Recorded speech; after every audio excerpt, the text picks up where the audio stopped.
Dumbshit.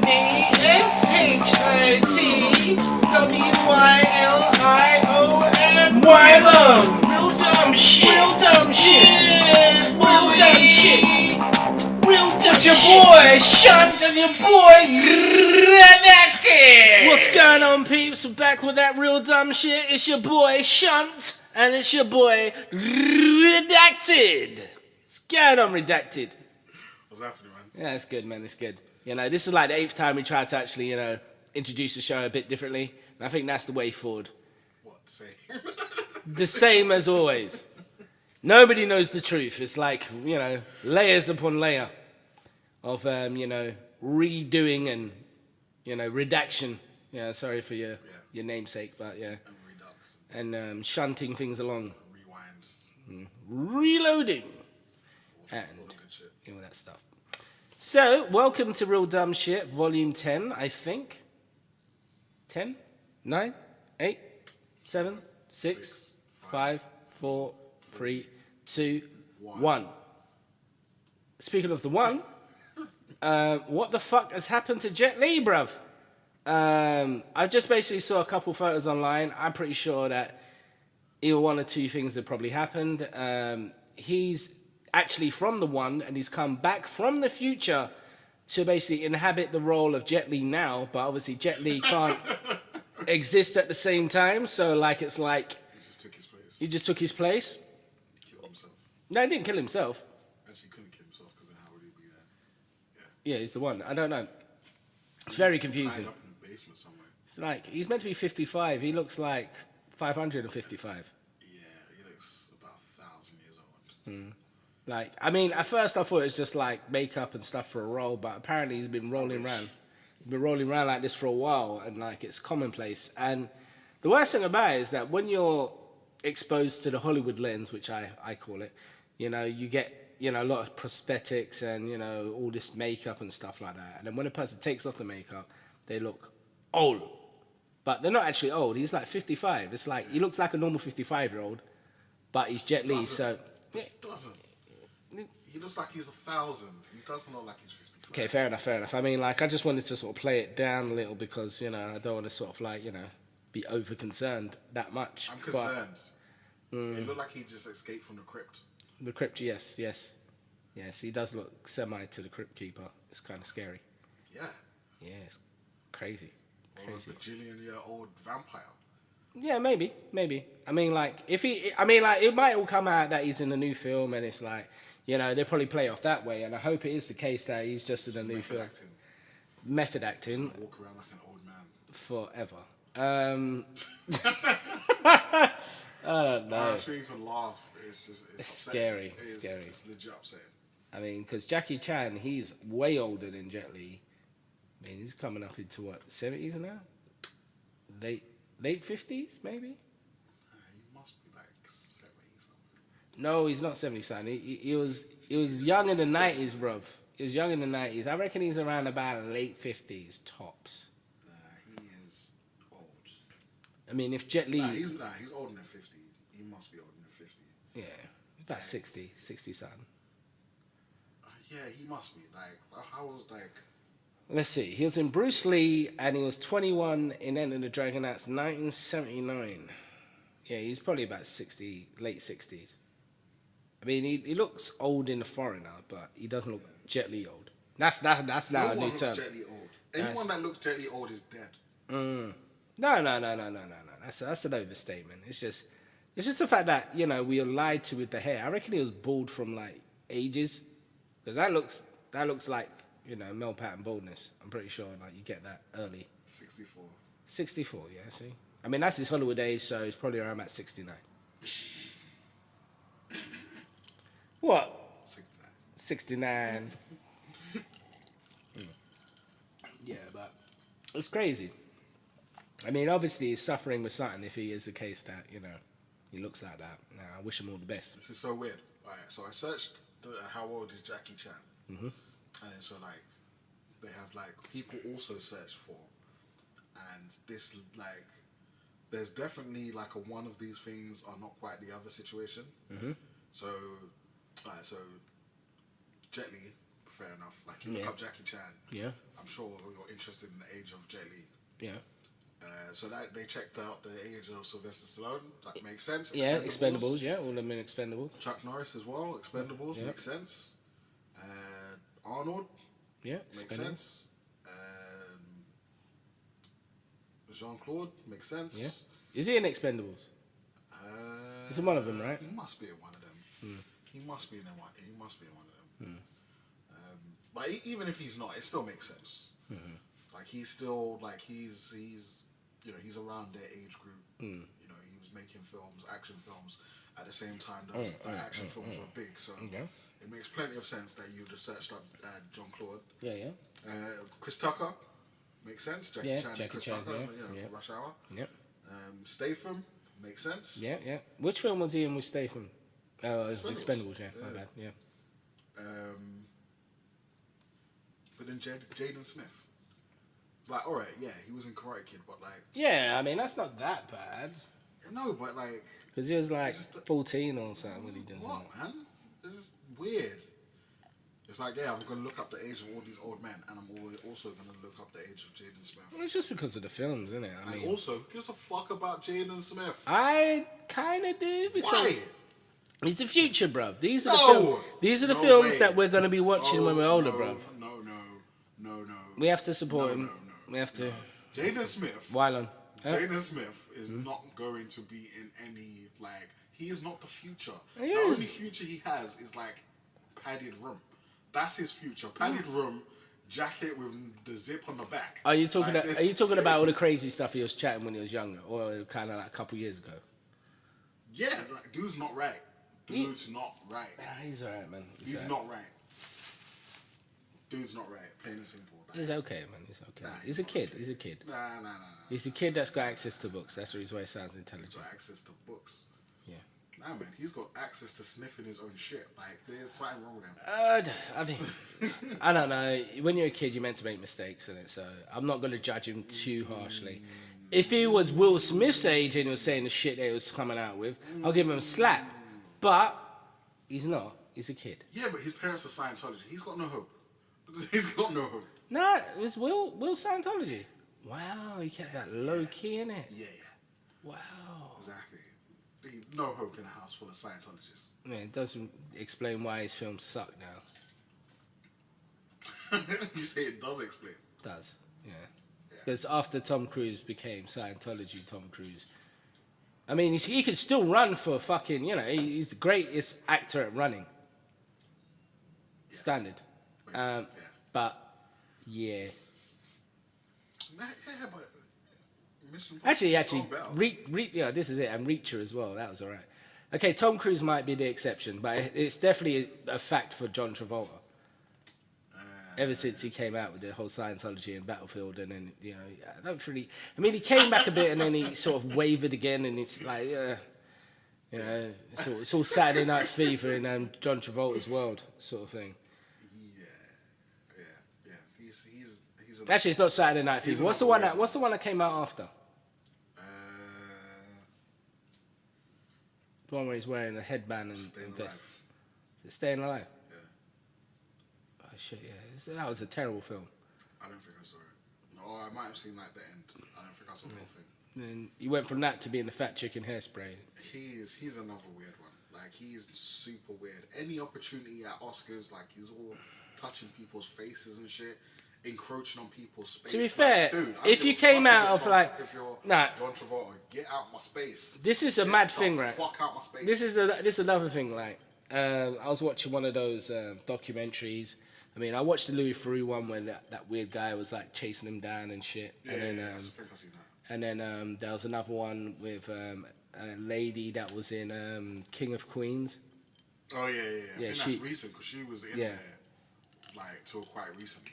Yeah, and she finally got out, and then like they're chasing her down, hunting her down.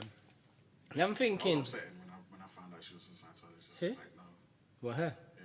But to be fair, it's like your religion shouldn't depict the way that you are. Full stop, right? It shouldn't. I mean, like, you know, you could be an arsehole. Kind of. Nah. Kind of.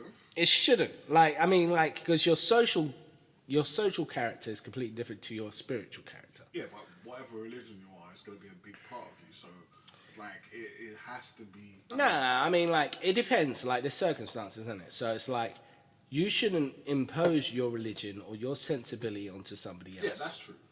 That's how I feel. So, in regards to, this anti-Scientology thing, I mean, like, Except, like, I mean, most I'm religions both encourage for. you to be spreading the word.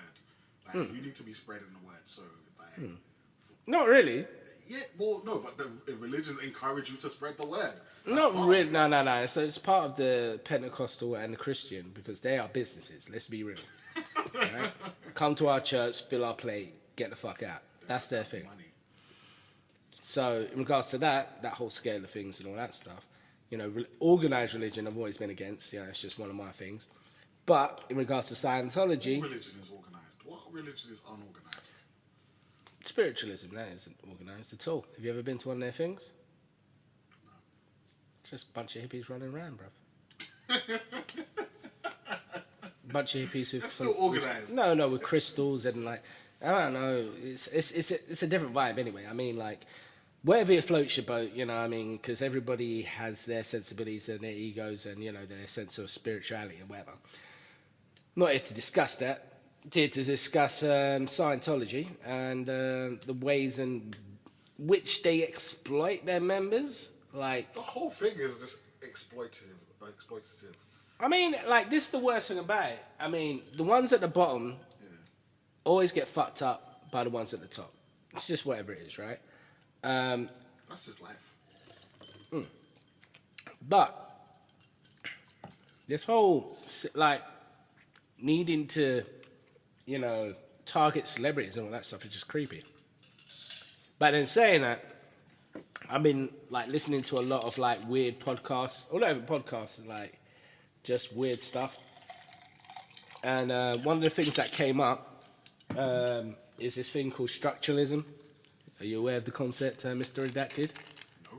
All right. Structuralism is basically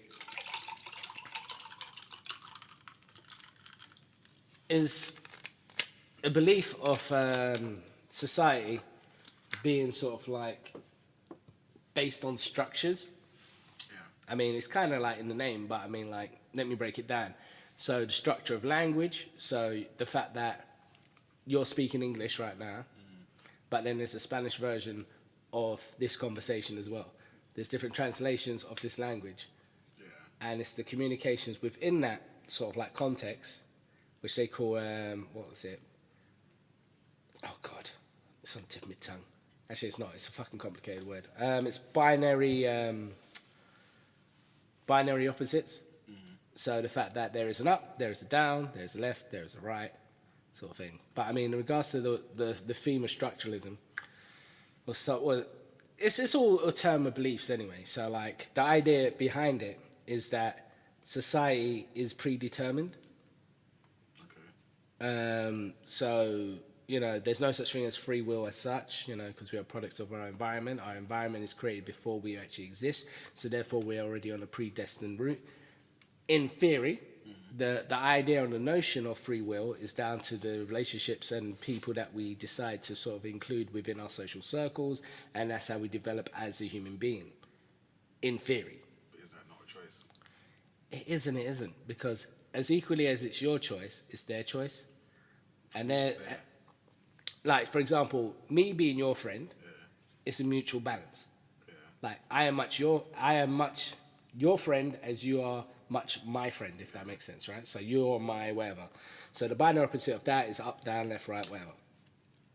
So the fact that it's all pretty fucked up, Yeah, but have we not made that choice? huh? Have we not made that choice? Well, to be fair, it Like, was it's a choice. It was a choice. I mean, like, I'm not saying that it wasn't a choice, but choices are predetermined. This is the fucked up thing. So, the fact that you came from a fairly similar background, the fact that you came from sort of similar things that we like and all that stuff, the fact that we had common ground allowed for that conversation to happen. Now, me and But say... sometimes you hate someone that's like you. No, but we found that after the criminality, so it's fine. You know what I mean? It's like the obligation of being a friend is basically, I accept your flaws, you accept my flaws, etc., etc. Whereas somebody else, like, I don't know, you could say something to them and it could really offend them and they want to get violent with you, or they then worship the ground that you walk on. I'm not saying that that's what we do, you know, I'm just saying, like, you know, you're going to get one reaction or another. So, for example, you could say something controversial about, say, something like a small set group or a large set group, like, I don't know, let's think of something really freaky. Transsexual, bisexual furries, right? So that's basically a male or a female that's turned into a male or a female, or opposite of what they were, who digests in sort of sexual activity of a bisexual. So basically, they fuck both male and females, and then they dress up in a costume that's furry to hide the fact that they're transsexual or whatever. Not even. It's basically just to get themselves off, right? That's what it is, right? Now, if we were to sort of target that as a sort of like weird sort of like section of society, even calling it weird is like it's discriminatory, right? So like, but by concentrating a focus onto that section of society, you know, it then becomes one of those sort of things where if I was to go like into, say for example, if there was like 10 or 5 or 6 of these sort of people, because I don't know if they're dudes or girls, you know, it's like it's weird. But you know, like that would be like their niche group, as it were. I go there. It'll be hard for me to be accepted if I don't follow the same characteristics that they have. Not necessarily. I mean, overall, I mean, like there'll be certain things that they'll do with each other, but then there'll be a surface. How can I put it? It's like you have a surface level of sort of like a social group, which is sort of this social group that intends to be social outwards. Then you've got the internal social group, which is basically the structure or the foundation, i.e. the support group of that social group. So, for example, because it could be said the same thing of like, you know, people that are black or white or whatever, you know, like they've got their black friends, they've got the white friends, they've got the Mexican friends, they've got the Chinese friends, but they haven't really got a social understanding or a group as such until they find commonality amongst those people. And then the commonality then goes deeper into something that they're into. So, for example, they're interested in sort of transsexualism, whatever. And then it goes a bit more deeper that they like both girls and guys sort of thing. And then, like, you know, it goes into even more deeper wormhole where they're dressing up like, you know, Tigger and Bambi. Yeah. Yeah. I mean, that's the social glue of structuralism anyway. But it's all fucked up. I know. I mean, like, yes, I understand all that. I just, I don't know. I feel like there's, for like, I don't know. Like saying there's no free will is too closed off. Yeah, I mean, like, this is the thing. You do want those options, you know. No, I mean, it's too closed off in the sense that. And I'm not doing this to like convince anyone. I'm just saying. Yeah, I know. I mean, like, you do have choices. Yes, your choices are limited to a certain degree, but I don't feel like. I mean, like, if you say something is predetermined, it's to me, it's very like.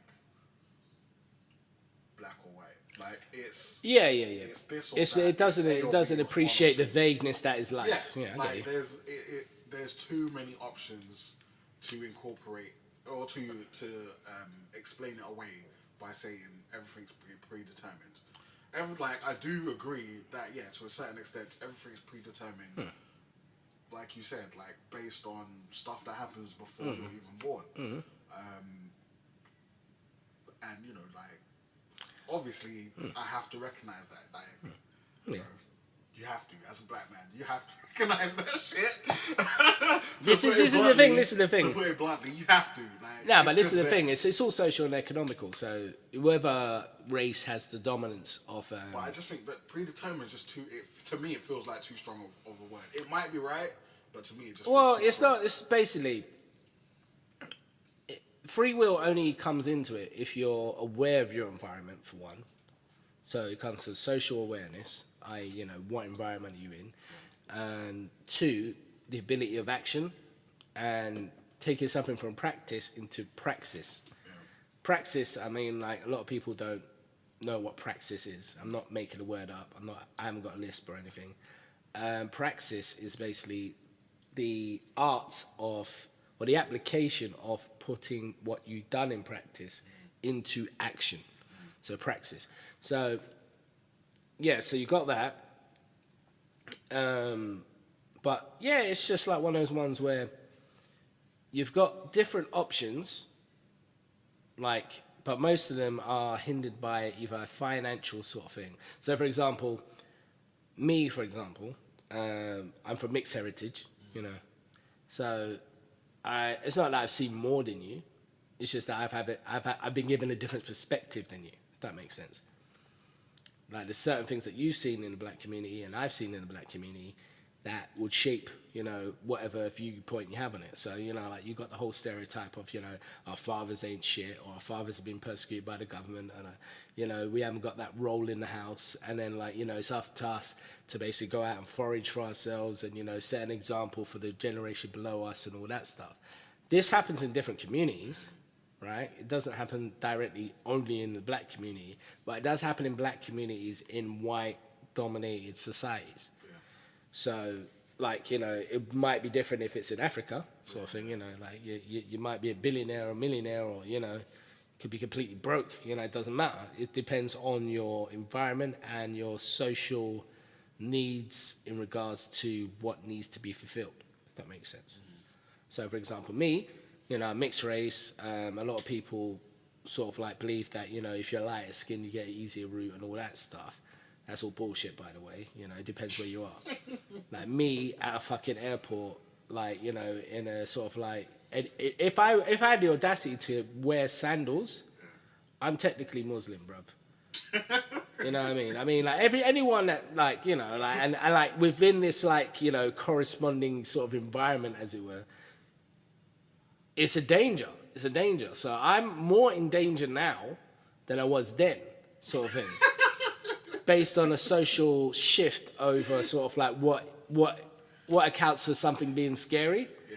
So it's like, and on top of that, it's like I've always been on the edge because I'm half Irish as well. So the fact that I actually had an Irish sort of heritage and all that stuff, and then people worried about the IRA when we were growing up and all that stuff. It's like, oh, there's a bomb in the building and all that shit. You know what I mean? Like, and there's different code words and all that shit. There's that, and then you've got the whole, bridging of that gap, if that makes sense, with sort of the social interaction. So there's black people that don't think I'm black enough, there's white people that don't think I'm white enough, and then there's no right and there's no wrong.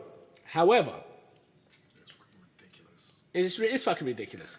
But then until there's a country made up entirely of mixed race people, I just want to say, I can't if do you've ever that. said that, Yeah? go fuck yourself. Like, you're What? a horrible human being, and there's something wrong with you. You need to go look at yourself and sort your own shit out before you start judging other people for shit you don't even fucking understand. Yeah, fair enough.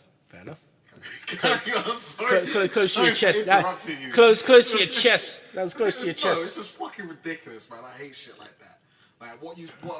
That doesn't even mean anything. That means nothing. Okay, define nothing. Because obviously it means something, but define. No, it doesn't mean anything in the sense that what the fuck does it mean? What are you saying is not white enough, or what are you saying is not black enough, and does it even make a difference? How does it affect you? What are you talking about? Well, there's this argument within the bullying culture of what we actually exist in, is that it's basically overpower, isn't it? So people will say things to overpower you by saying something that they feel will demean you. So it's like one of those ones where, I don't know, if you're pretty sure that a person's insecure about their weight, you call them fatty. If the person is sort of I stand by what I said. They're a horrible human. No, they are. But it's like one of those ones where there is some form of comedic relief amongst the social group if you bully or you persecute. This is how things like racism come into, like, you know, fruition, you know what I mean? It's done out of safety. So basically, I'm pretty sure there's a couple white people out there or whatever, and like they might have a black person that may be acting out of character or, you know, something that's against the norm for them, and then they'll make a joke about it. So for example, you know, that guy, oh, he's really loud, isn't he? Oh yeah, most of them are. Ha ha ha ha ha ha ha ha, sort of thing. Gives you reassurance. Same thing with, you know, like when white people come around to black people's houses and cook, you know, there's a certain sort of like sense of anxiousness. And yeah, I'm not, see, I'm just saying, like, it's a bullshit, but it's like, you know, these things do kind of help, you know what I mean?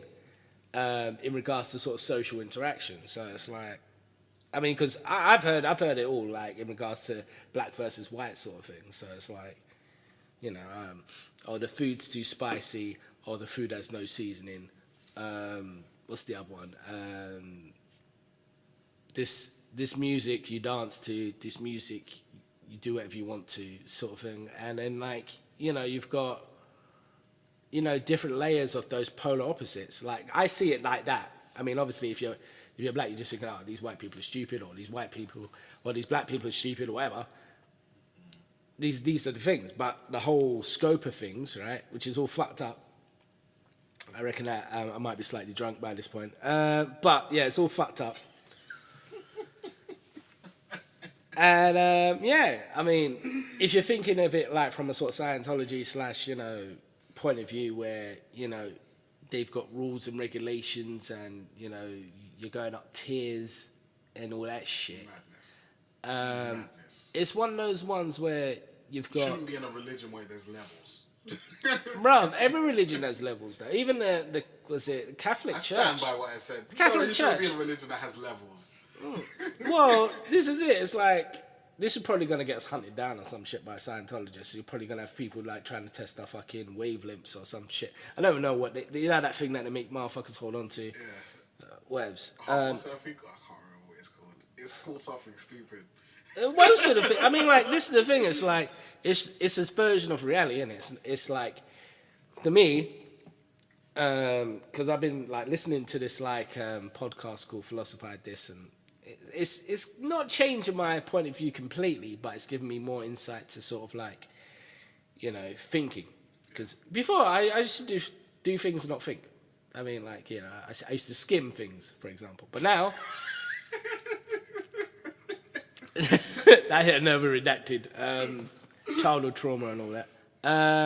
But yeah, it's like now I'm thinking about things more, not more conservatively, more methodically, if that makes sense. Yeah. So it's like, before it'll be a case of, yeah, I need to listen to this, I need to watch that, blah, blah, blah, get a little bit of this, put the podcast together, you know, and that's that. But now, I'm thinking what these sort of things can do, like, in regards to society. Fair enough, like, you know, if you influence the whole of society and you're on a TV network and it's done at prime time and, you know, there's different labels to these, like, bits and pieces, people have access to the content and all that stuff, it will make a significant impact. However, you know, something that's sort of, like, semi-unpromoted doesn't necessarily have the potential to do that as such.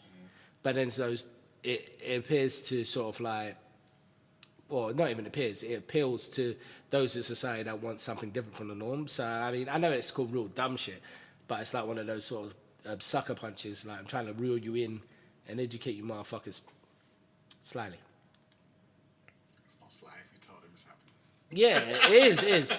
It's all about absorption. No, it's all about absorption. Like, because the worst thing about it is that, you know, there's some people that don't pay attention and they skim, and some shit will just catch on to them like by osmosis. Yeah. And then there'll be like those that think, like, actually listen to what we're saying, thinking like, rah, these guys are deep, or these guys are chatting shit. Either, it's opinion forming, you know what I mean? That's how I see it anyway. Yeah, well, my goal is just to be dumb, so there's that balance. Well, you got that. I mean, being dumb's a lot easier than being smart, I'll tell you that much. Yep. You don't have to worry about shit. Yep. Always choose the dumb road. It's kind of self-defeating, that. But how would you know it's that? See, this is the fucked up thing. If you're dumb, Yeah. you don't know if it's smart. So it's like one of those like catch-22 things. But if you're smart, you know if something's dumb. And the fact that you you consciously choose to do dumb stuff means that you're smart, and you're obviously gonna get.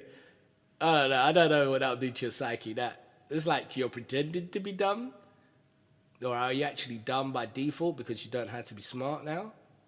It's weird. It's weird. Swiftly moving on. Okay. Fine. We're just getting somewhere.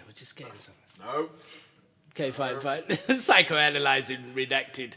not today. Not today. I've been here before. Right. So, real dumb shit. Volume 10. Yeah. Again. What should we be chatting about? Actually, chatting about. Yeah. So after that upsetting Jet Li news. Jet Li.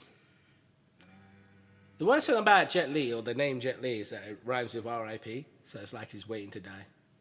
Why would you say that? I'm touching wood, bruv. I'm not doing anything bad. Why would you say that, man? See, you're superstitious. That's hilarious. Whatever, man. Just whatever. That's hilarious. Just in case. Just in case. I will. Oh, you know what? That actually reminds me of the latest episode of Fear the Walking Dead. Okay, go on. There's a bar in there saying just in case, and it's peak, bruv. The bar's called just in case. No. But the scripted word is called just in case, and it's peak. Basically, a lot of shit's been happening. Yeah. What was the last one you watched? Did you watch like episode 1? Of this season? Yeah. No. The last one I watched was the last episode of the first season. Okay. Let's actually give me another. So I don't know why it happens when I'm slightly tipsy. I just chat about Walking Dead and Fear the Walking Dead. It's not a good thing. So, put it this way. In a nutshell, what's happened is that Fear the Walking Dead and Walking Dead are actually having a major crossover event. So, you're now going to have to watch both of them in order to actually keep up with what's going on. Now, is this you have to actually watch both of them? It's not. Or is this like It's not Legends of. Legends, It's not Legends of Tomorrow. It's not Legends of Tomorrow. This is significant plot building. And Fear the Walking Dead, I kid you not, is actually good now. Like, don't worry about season 1 to 3. Season 1 to 3, it wasn't their fault. They had the actors, they had the cast. You know, it was a good feeling about it. However, What do you mean it wasn't? However- their fault? Whose fault was it if it's not their fault? They're the one making it. well, they corrected it in season 4. I'll tell you that much. From the get-go, a lot of them get killed and murdered off. You still got staples like Strand. Which one was that? And the black guy. I think you might have even dropped out before then, didn't you? Probably. Okay. Basically, it's the black guy with the boat. Season 1. And there's a black guy with a boat. He's now sort of like, well, it's a black gay guy with a boat, should I say. Well, actually, he's kind of like, it's weird. He's like a pansexual. It's weird. That's the reason why I probably didn't translate over. Over to what? As in, like, his character. He's got a good character, but it's not been developed. Like, you don't have evil or good or whatever. You know, his intentions are always, like, shrouded in mystery, and it's okay, but it's not okay. That being said, the guy, Nick, gets killed. Yes. That's spoiler alert, whatever. I mean, like, a lot of people... So, the dad's dead, Travis is dead, or he gets thrown out of a helicopter after being shot in the belly in a world full of zombies. The math isn't really, like, you know, in his favour, but they do have the opportunity to bring him back if they so wish. No. Where did he get thrown? Yeah, it's pretty high up, bruv. Was it over land? It's over land, yeah. Yeah, he did. Okay, fine, yeah. So he's dead. So, in theory. But it was on a lot of trees as well, and then everybody in the thing crashed. So you got, you know, the fact that he fell out of a helicopter, and then there was falling helicopter debris, and zombies, and a very large height, and he already been shot. So it's like... Did he have a weapon? Yeah, he probably did, but... Did he have a parachute? I don't think he had a chance to deploy it. It's hard to sort of like hold your guts in and then like, pull your cord. I don't know. I mean, my argument's sake anyway, even if he did, I reckon like the chances of him actually surviving are slim to none. So they got rid of all of the, it's not the whiny characters, it's just that the family that they developed from season 1 didn't have enough dynamics to progress in the same way that Walking Dead did, which was sort of like a separatist family. So, in theory, like season 1 and then season 2, they were different in the sense of like you got to finally know the characters and their motives. So season 1 is about all of them surviving this zombie apocalypse as a group with all the dynamics that are going on. Carl's thinking that Shane's his dad and all that madness. Yeah. So you got that, and then you got the evolution of that from them.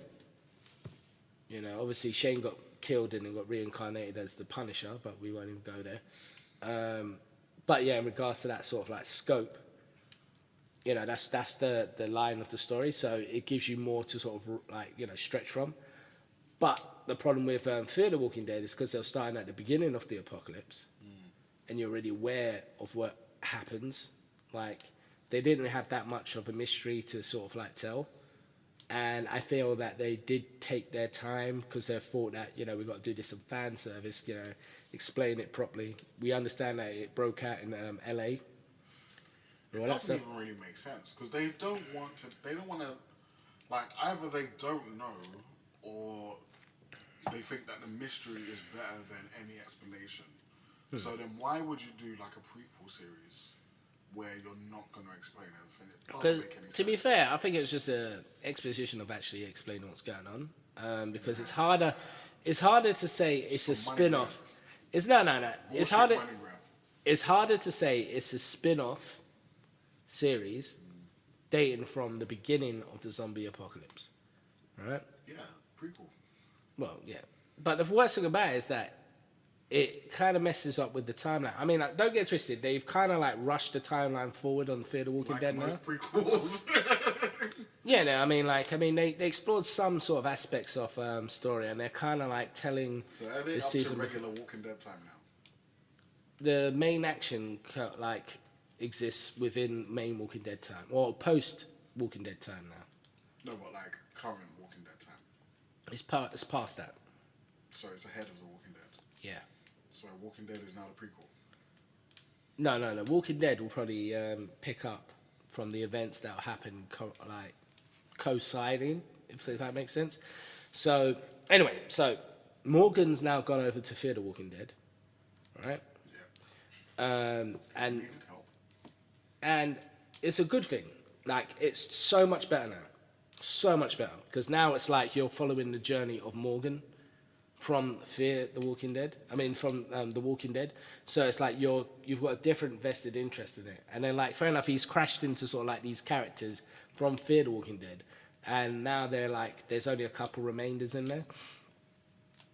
I think out of the original group there's like 3. But then that's not. I'm surprised that they got rid of Nick because Nick was actually the only decent character. With the druggy one. Yeah, druggy one, yeah. But then saying that it's probably a necessary evil for the plot line. Anyway, so Morgan, he's walking around with his stick. He's man of the land again. And this is after like speaking with like Rick and Jesus and Maggie after they visited them at the dump. Yeah. So he then sort of like He was at the dump. yeah, basically at the end of Why was he at the dump? because he goes over there to sort of like speak to was it Jadis, and then Jadis then sort of like goes back. So I hate those people. they're no longer people; they're dead. Even the zombie versions of them are dead. Like they went into like some weird like All of them. all of them. Yes. You're a sadist. Anyway, How do I say this? Anyway. They were a blight on the fucking season. Like, their characters made... Their whole, like, mini society made no sense. Why could they not speak proper English? Like, you're not that far into the apocalypse to be... Like, why have you devolved? And why are there so many of you that's devolved? It makes no sense. Either. No, Move not either, either. No, it swiftly on because I'm trying to get these prompt points, bro. So yeah, so he leaves this thing. I think that's the first time I actually like spoke through my teeth. I think drink might be kicking in. So so in regards to sort of like Morgan leaving, it was like, right, I've had enough. I need to, explore the world again. So the first person he meets is a guy called John Dory, who used to be a sheriff. Now, first thing I was thinking, I was really defensive. I was like, nah, Rick too. No, fuck you, yeah. Fuck you, yeah. Fuck you right in the arse, yeah. But the way it develops, John Dory will be one of your favourite characters. I kid you not. I find it hard to believe. Like, it's because I reckon that the Walking Dead first season writers are on Fear the Walking Dead right now. That's how convinced I am. Like, the way that they developed him, it was sort of like, this guy's a bit of a moron sort of thing. Because he's speaking to himself, and then like he notices somebody's out there, and then he speaks to Morgan. Morgan then gets sort of like closer and then starts chatting with him, kill a couple's heads, or zombies as it were. And then, then they travel inwards. They get stopped by this lady who has a SWAT van with an automated sort of like set of Uzis that basically mows down any form of zombies or threat. So was this dude by himself? Yeah. Okay. So basically, the sheriff's by himself, or the John Dory. Morgan was by himself. Morgan's by himself. They meet up with this. Super cop up together. Yeah. And they meet up with this this lady. With a SWAT van. Who basically is a former journalist, and she's basically asking people for their stories. Because if She's gonna do start a blog. laugh as you might, like it kind of adds to the sort of like. No, it doesn't. It's ridiculous. No. When you watch it, it actually makes sense because she has to have something in it for her, obviously, at the end of the day. And it might be the case that, she's from either another state that this isn't happening in, which kind of like sort of like opens up the thing that I think that in The Walking Dead, only half of the US is fucked. Which half though? In Fear the Walking Dead, didn't they start off in LA? Yeah, that's what I'm saying. The West Coast. The West Coast is all fucked. Yeah, but Atlanta's not on the West Coast. Where did Atlanta's in the South. where did regular Walking Dead start? Didn't they start off in Atlanta? No, Or didn't they go to Atlanta? They go to Atlanta. Yeah. They're in Carolina. So it's just the bottom half then. Well, this is it. Like, because I know it's in Mexico as well, because they've done that season of Fear the Walking Dead in Mexico. But that being said, if it is the whole way, well, anyway, she's got the camera. She's in there anyway. I mean, that's one of my theories anyway. I mean, it's probably not canon or whatever, but she's in there with a camera and she's documenting these people's lives that she meets. So Morgan, That would be so insane.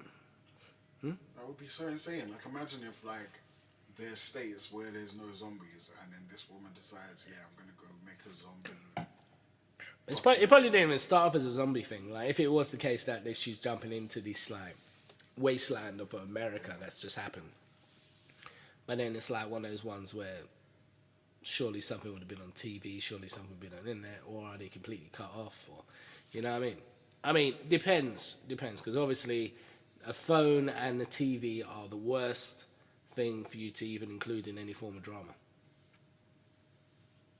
because they show the era what you're actually in. So anyway, so you got that. So they're in a version of Dead Reckoning. That's the only thing I can imagine it to, right? So Morgan and John Dory are now in Dead Reckoning with this lady with this automated machine gun thingy. And then they see a lady crash down in the middle of the road. One of them goes out to see him, and then it's an ambush by Nick and the old crew. And then that's how you first meet up with the old... Ambush? Yeah. For what? For the car. And then what it turns out is that Nick and his former camp was subjected to something similar to what's happened with Negan and Rick, but their group's a lot more savage, I think, by the looks of things. They're called the Vultures. Nick's group. No. The group that basically Nick and co get tangled up in. Yeah. And there's a lot of sort of ups and downs and lefts and rights. But ultimately it's like, how can I put it? Who's naming these people? I don't know. His name's called Nick Clark, so... No, I mean like the Vultures, the Saviors. Well, you just have to have a name, innit? That's based on the characteristics. Yeah, no, I mean, but like, who's naming these people? Like, if you're like one of the Saviors, yeah, like, are you calling yourself the Saviors? No, you're Negan. Yeah, you're Negan, but then where's the Saviors? I mean, I think the Saviors are more prolific with their name calling, as it were. Either. So you got this group called the Vultures, or named the Vultures, or you know, people known as Vultures. And what they'll do is that they'll wait outside your camp and wait for you to die, and then come in and grab all your shit. It's long, but you know, it's like. I mean, imagine if they. But then they also set up traps and, you know, all sorts of things, and they take out everything in a 50-mile radius with their group and team. So what they'll do is that they'll swarm in on you, so they'll deplete all your resources. I don't feel like that would work on Rick's group. No, it wouldn't. They'll just get murdered. But then saying that Rick's group now are just merciless compared to these ones. So these are more naive. So that's the benefit of actually having a group that's sort of like soft from the beginning. Like, you know, they're easily exploited. Because if this situation was to happen to Rick's group, they'll be murdered within like 2 episodes. Look what happened to Terminus, you know what I mean? There's a murder. So anyway, so... Basically 2 episodes. Exactly.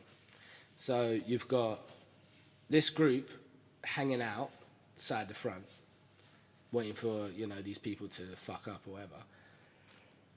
And the way that they've done it is that they've got 2 stories that are being told. So you don't know who's fully dead, who's not fully dead, and blah, blah, blah. Meanwhile, John Dory is sort of looking out for Morgan, because him and Morgan got into that whole situation together. And it's a case of like him and Morgan having sort of like, dare I say it, a lethal weapon sort of thing. I mean, Morgan skilled with the stick. John Dory extremely skilled with the gun. Like, he's doing trick shots because he used to do lassos and, you know, the rodeo stuff. And that within the dynamic has just made it a little bit more badass. Does that make him Murtaugh? Huh? Does that make him Murtaugh? Who? Morgan. No. John Derry. John Dory. No. He's actually, yeah, he's more, how can I put it? His character's weird, but like when you watch it, you'll enjoy it. Like, because he seems quite innocent and sort of like, you know, southern. However, you know, there's a lot of darkness behind it because he used to be like a police officer and all that stuff. Oh, sheriff, should I say. So you got that. And then, yeah, so Nick finds out that, you know, one of these vultures or one of these, like they're doing a picking or something like that, runs up on him, and then there's a bit of an issue. Now, the way that the vultures get into Nick's crew or whatever, or, you know, become aware of the group is because they send a little lost girl into the camp. And obviously you ain't going to turn away a Ute, are you? And it turns out that the Ute's part of their group, innit? Yeah. And she runs out and she's like hugging her daddy or whatever. And obviously shit just gets a bit mad. Huh? Yeah, standard. Well, that's going to come out later. Anyway, so Nick is now caught up with one of these guys. He confronts him, shoots him, turns around, and this little girl shoots him and then runs off. Bleeds out. End of Nick. What's really confusing is that Nick's alive during the flashbacks. So you as a viewer are kind of like forgetting that this has actually happened, but it's actually happening. So there's this girl called Naomi, who turns out to be the girl that John Dory is looking for. He's looking for this girl called Laura. Turns out this Naomi. And turns out, well, the episode that I just watched, that Naomi loves John Dory. And that's the reason why she left, because she was part of this group called the Vultures. Okay. So she left because she didn't want anything bad happening to him, because like he literally looked after her. She was stabbed in the side with a sword. He stitched her up. He helped her out. Let her get back on her feet, and then she left. And then he ventured out to get her, sort of thing. And that's where we're at the moment. So Naomi is whistled in by the Vultures upon the latest sort of like interaction. Whistled in, like said, "Oh, by the way, you don't know, do you? Woo woo!" And she drives up, and then she gets out the car, and then the girl from Fear the Walking Dead, I say the girl from Fear the Walking Dead, she's probably going to be in for much longer, loses her shit and just lets off a shot at her, innit? Because obviously something must either happen to the mum or something like that. Something drastic or something horrible, tragic, whatever. And Naomi was probably reasoned because of, or she wasn't reasoned because of it, but she was part of it in general. Turns out that Naomi or Laura is giving us this story that she lost a kid and all that stuff. And it might turn out to be the case that shit is all a big scam as well. It's just to basically scare people off their property, and then they take over the property and blah, blah, blah. Shit turns violent maybe, but at the moment it's sort of like we're at the point where well, when you're watching it, you're at the point where you're going to find out the truth of what happened at the stadium, which is basically where Nick and all that have come from. And then the shit that... Stadium from season 1? No. It's like... Another stadium. They call it the Diamond because it's a baseball pitch. Or ballpark. That's what they call it in American, isn't it? But yeah, so that's happened. So at the moment we're at a sort of like not a controversial part, but we're at a crossroads of both of the plots that are going on. So the next episode you're going to find out what actually happened in the Diamond, and whether or not John Dory recovers from the gunshot wound in his chest. And John Dory, I've grown to like him.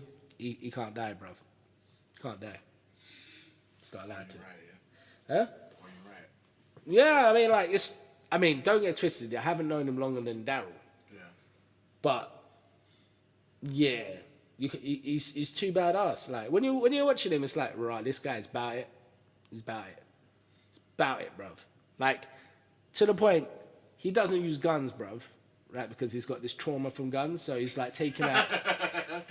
Oh my god. So like we've grown through this like bit. So like at the beginning, The Rock in Welcome to the Jungle. huh? Like the Rock in Welcome to the Jungle. Something like that. And then like when he picks up the gun, bruv, he's like the most lethalest thing ever. Like the most lethalest thing ever. Like it's like everything get murked, bruv. Seconds, bruv. So like Seconds. The Rock in Welcome to the Jungle. Pretty much, yeah. I mean, like there's a bit where Laura or Naomi, she's trapped, and no. Basically, there's a load of zombies coming up to John Dory's house, and yeah, load of them, and he doesn't want to let off the gun because that'll make more of them come. Man, pick up the axe, bruv. Went through a bear of them. Laura's trying to help out. She gets in the middle of the shit. He realizes she's gonna get murdered. He loves her. He doesn't want her to die. Picks up them guns, bruv. Pow, pow, pow, pow, pow, pow, pow. That's it, bruv. It's like pow, pow, pow, pow, pow, pow. All of the zombies are murked, bruv. It's gangster, bruv. And he gets shot at the end of the episode, bruv. And By like, who? by the girl from Fear the Walking Dead, which just makes you hate that group even more. Like, I ain't gonna lie. They're gonna be dead soon anyway. It just looks like they're trying to segue them out the show and To bring be in fair, a whole bunch of new people. It needs to happen. It needs to happen because like it's not that they didn't try and give them depth and all that stuff. It's just that They tried, but they didn't try hard enough. it's just wherever the writing was, it just wasn't exciting enough. The fact that you got Morgan coming in from this sort of like ghost man journey sort of thing, yeah, it adds another dynamic to it. You know what I mean? And apparently, it's meant to be the same with who's coming into it. Maggie's meant to be going in. Well, there's going to be a major crossover point in season 9. So yeah, it'll be interesting. Well, they're going to go to Alexandria. Yeah, I mean, like, Out for a bit, because now that we've got more than one. kicking it. Well, this is it. It's crazy. It's like now that you've got more than one group Yeah. in The Walking Dead, the concept of another group coming in and invading and stuff like that isn't sort of absurd. Because before it was like they're just traveling for time, not seeing a damn person. Everyone's dead. Yeah. There's And no now one. Everyone's 5 minutes up the road from each other. Exactly. It's like, but to be fair, it's like one of those ones where they were in the middle of nowhere. Like they were at a freaking ranch. There's no reason for anyone to go up there. Yeah. So you kind of understand it from a plot narrative. Whereas with Fear the Walking Dead, they're in LA, bruv. Like bare houses, bare communities. And then like it's set on fire and then like they run to Mexico and Mexico's all fucked up. They run back down into like, the Southern America and stuff like that. That's all fucked up. And there's like mentions of sort of like incidences and all that stuff that you kind of appreciate it because at the moment they're just giving you sort of like drops. I mean, the difference between Fear the Walking Dead now compared to Fear the Walking Dead before is that now they're drip feeding you like ideas of what's happened. So it allows you as a viewer to get more interested in where the fuck this person is, where the fuck that person is. Yeah, or as I like to call it, the Merle effect. Yeah. Merle. Leave a guy on the roof. You leave a stubbed hand. Can of worms, bruv. Did he survive? Is he alive? You know what I mean? Cray. Just opens it all up. And yeah, that's what they've done with Fear the Walking Dead. There's a lot of things. Like John Dory for me is like at the moment my favourite character. New character anyway. Yeah. I like the journalist as well. She's got a badass Dead Reckoning sort of vehicle, which hasn't been seen in the whole zombie apocalypse sort of thing. And considering it's meant to be not semi-modern, but it's meant to be post, 70s, there's chances that people would have seen all this shit already on TV, and I'm surprised that it hasn't come out. They don't. I don't think no zombie or zombie paraphernalia or show, anything, don't exist in their world. Otherwise, they would have called them zombies instead of walkers. Yeah, I suppose.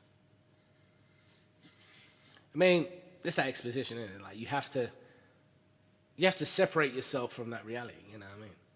You don't. Not really. Not when everyone. No, I mean outside actual reality. I mean like the concept of zombies. I mean in theory, and this is just me being sort of like like because technology exists within that time. They would have actually, like, they had an iPod in one of them or something like that. The Negan episode, which baffled me because where you going to charge it, bruv? It's like everything's offline. They got electricity. Don't think they do. Don't, because remember, like in the first season, the only time they get to have a hot shower, well, they had electrics and all Yeah, that but that's stuff. the first season. But like, I'm sure It would have got restored. Governor Town had electricity. I'm sure Negan Town's got some people got electricity. Yeah, they do. Yeah, so you can. Yeah, but that's probably generators. Yeah, exactly. So then you can. So you're not going to waste a whole generator's fucking lifespan or fucking... Actually, if you're a Negan, you are. What charge on iPod? Of course you would. Yeah. Priorities. Yeah. Fair enough. But yeah. So that's the Fear the Walking Dead update.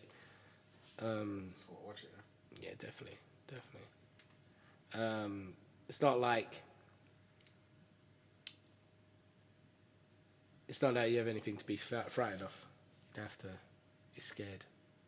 I'm not scared. Well, I mean, I'm scared about wasting my time. Yeah, everyone is. You know, I got shit to do. Defo. Man's out there doing stuff, innit? Like, I'm out here doing that life, bro. Exactly. Alright. But yeah, that's a... Shit. Yeah, I'm just going to wrap it up here. I mean, probably got like 2 episodes worth, so... yeah. Real Dumb Shit. Volume 10. Later.